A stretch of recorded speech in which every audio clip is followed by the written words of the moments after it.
Salut à tous les gars, c'est Exhaust Legend, j'espère que vous allez bien. Aujourd'hui on se retrouve sur un gameplay sur Call of Duty Black Ops numéro 1.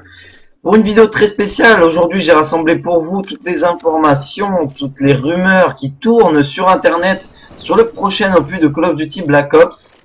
Black Ops numéro 2 ou Black Ops Iron Wolf, je peux pas vous dire comment il va s'appeler. Tant que ça n'a pas été officialisé par les développeurs, je vais pas vous sortir un nom du jeu puisque c'est pas moi qui l'ai inventé. Donc juste avant de vous dire donc tout ce que je sais, je tiens à dire juste que ce petit gameplay que je vous ai mis en fond, ça sera juste pour occuper vos yeux. Ça se passe sur WMD.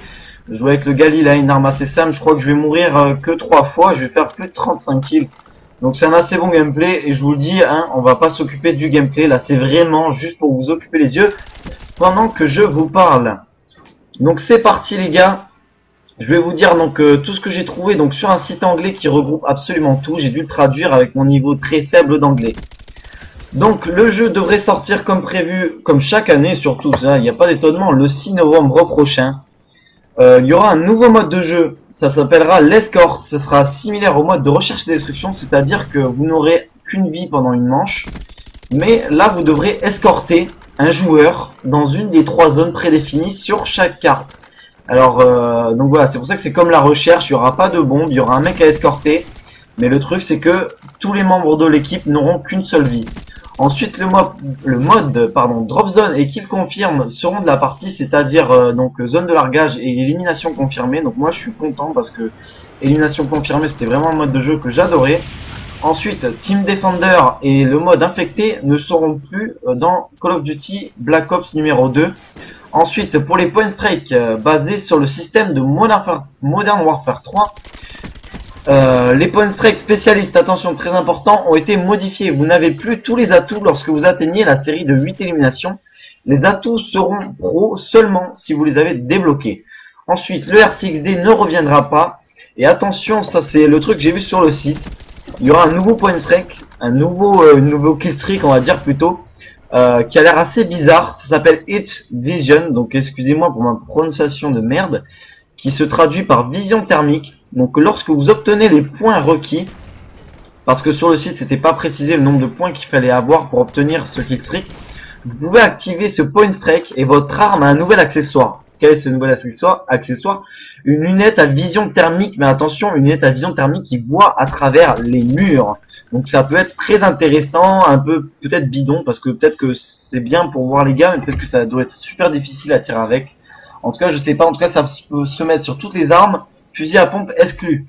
Ensuite, le colis a changé, le colis donc toujours pareil, se débloquera à 5 éliminations d'affilée sans mourir, mais attention, le colis ne larguera plus que des munitions, un minigun, un lance-grenade et une lance-roquette, et des vestes balistiques. Ensuite, prestige, les prestiges, il y a du nouveau les gars. Donc pour ce qui est, donc il y a 15 prestiges, il y a 50 niveaux comme dans Black Ops 2, mais attention, tous les 2 prestiges, il y aura une augmentation de 5 niveaux, donc le prestige final aura 90 niveaux si je me trompe pas. Ensuite, Elite 2.0, Elite sera complètement intégré dans Black Ops numéro 2, donc comme dans Modern Warfare 3, pardon. Ensuite, il y aura des lobbies spécifiques. Donc pour les matchs de clans, je pense que vous avez tous entendu parler que grâce à Elite, il y avait des clans. Donc là, le truc avec les clans sera beaucoup mieux organisé. On n'aura plus besoin forcément de s'inscrire sur le site. Il y aura carrément une sélection où on pourra faire des matchs de clans directement sur le jeu. Ensuite, attention, là on vient dans des points très intéressants, les caractéristiques manquantes du jeu, c'est-à-dire ce qui était avant dans les anciens opus, qui n'est plus apparemment dans ce prochain Call of Duty. Il n'y aura pas de Moab ni de nuque, mais attention les gars, je vous dis, tout ce que je vous dis dans cette vidéo, ce n'est que des rumeurs, parce que rappelez-vous, dans Modern Warfare 3, ils avaient dit, non, il n'y aura pas de nuque, et puis ils nous ont sorti un truc similaire qui est la Moab. Donc ça reste à voir. Après, je pense que le fait qu'il n'y ait pas tous les atouts quand on a les spécialistes, je pense qu'il n'y en aura pas. Ensuite, attention, un truc qui va vous réjouir, il n'y aura plus de série de morts, fini les mains de mort, fini les barreaux d'honneur, fini les dernières batailles. Donc ça, c'est vraiment un des trucs qui m'a le plus vraiment rendu content. Ensuite, pas de lance-flamme, mais de toute façon, il servait un petit peu à rien. Le design des maps sera le même que celui de Black Ops premier du nom, et non pas de celui de Modern Warfare 3. Attention pour tous ceux qui kiffent le sniper.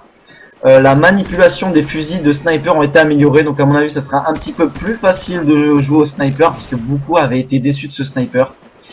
il n'y aura apparemment plus d'assistance à la visée. Alors attention, parce qu'on se rend peut-être pas compte, mais dans Call of Duty, dans tous les Call of Duty, il y a une assistance à la visée. C'est-à-dire, vous avez sûrement remarqué, quand un ennemi passe devant vous, pardon, et bien votre caméra se tourne automatiquement vers le gars. C'est ça qui vous aide en fait à ce que votre viseur soit la plupart du temps le plus possible centré sur l'ennemi.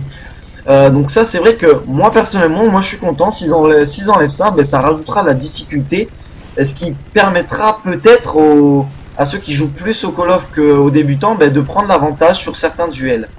Ensuite, les armes devraient être un peu plus précises apparemment que sur Call of Duty Black Ops, parce que rappelez-vous, hein, des fois on tirait quelques petites rafales avec le FAMAS, il était très précis, et dès qu'on voulait allumer quelques balles d'affilée, oh là là, ça partait dans tous les sens, n'importe comment sur l'écran. Ensuite, pour la personnalisation, ce ne sera plus un seul atout qui donnera l'apparence générale du personnage, mais la combinaison de tous les atouts sélectionnés et des point strikes utilisés. Parce que rappelez-vous, dans Black Ops, si on prenait Phantom, c'était sûr, on avait le mec avec les plumes et tout, les feuilles et tout, en mode je me cache dans la forêt. Ensuite, pour les fans du mode hardcore, vous allez être vraiment content parce que là, ils ont vraiment mis le paquet. Enfin, ils ont fait ce que tout le monde attendait, hein, plus de lance-grenades dans le mode hardcore. Et seul un lance-roquette servant à viser un véhicule, exemple le Stinger, sera autorisé. Le temps des respawns aussi a été revu à la baisse pour la plupart des morts hardcore, pardon. Et une balle dans le pied ne tuera plus le joueur. Et alors ça, c'est un nouveau truc que j'ai vu qui a l'air assez bizarre. Le joueur pourra saigner s'il s'est sévèrement blessé. Il va a priori laisser des traces de sang derrière lui. Un atout peut désormais avoir deux options lors du pro. Et cette option demande des défis différents pour les débloquer. Donc voilà les gars, je vous ai dit tout ce que j'ai traduit donc sur ce site, tout ce que j'ai récupéré. J'espère que vous avoir informé de plein de choses, vous avoir appris plein de choses. J'espère que vous avez apprécié cette vidéo. Et si j'ai mis l'intro d'une chaîne communautaire, c'est parce que je pense que cette vidéo doit passer sur une chaîne communautaire pour informer la plupart des gens. Voilà, j'espère que vous avez apprécié la vidéo les gars. Je vous dis ciao, à la prochaine sur la chaîne Hide the Legend Clem F Sniper. Ciao les gars.